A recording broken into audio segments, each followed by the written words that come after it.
Nobody wanted him.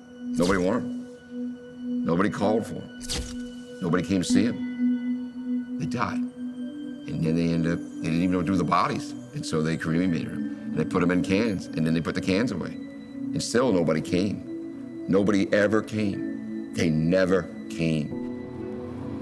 Have you all seen the movie One Flew Over the Cuckoo's Nest? It was filmed right there. A state senator named Peter Courtney, some state mental health officials, and Doug Bates and I did a tour. Just to kind of get an idea of the condition. We went in the hallways that were falling apart. There were pigeons and pigeon ways. Things to catch rain, they're just tubes and buckets. You see all this sort of the remnants of 120 years of mental health care in Oregon. It was definitely not in the greatest condition. It was horrible.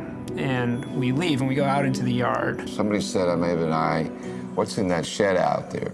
The person giving the tour says it's a room full of unclaimed ashes. Well, we want to look into it. Nobody had a key. They had to go find a key. They went and found a key. There behind several locked doors was this room. We go into the room and it's like you're surrounded by human beings. It's surreal.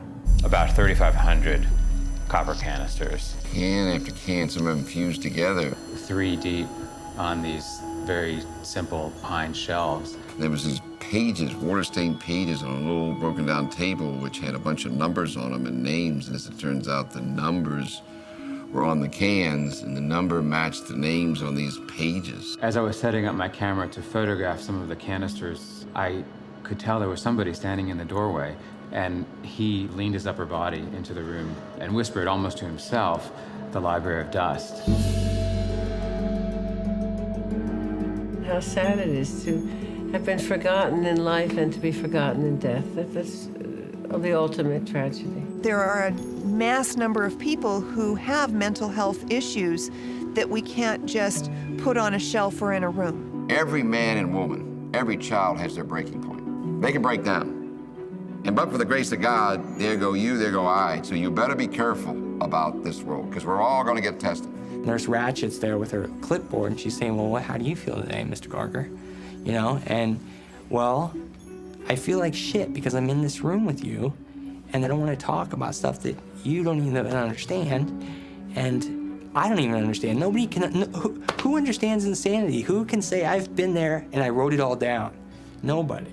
There was this woman there named Susie. The story was her family had ordered a lobotomy, and she used to walk around and say, God damn it, one lousy nervous breakdown, and look what they did to me. I'm here today to pick up my Uncle Herman Duncan's cremains. Oh my gosh. Did you tell me how many had already been claimed? I would say maybe 120, but we have 3,600.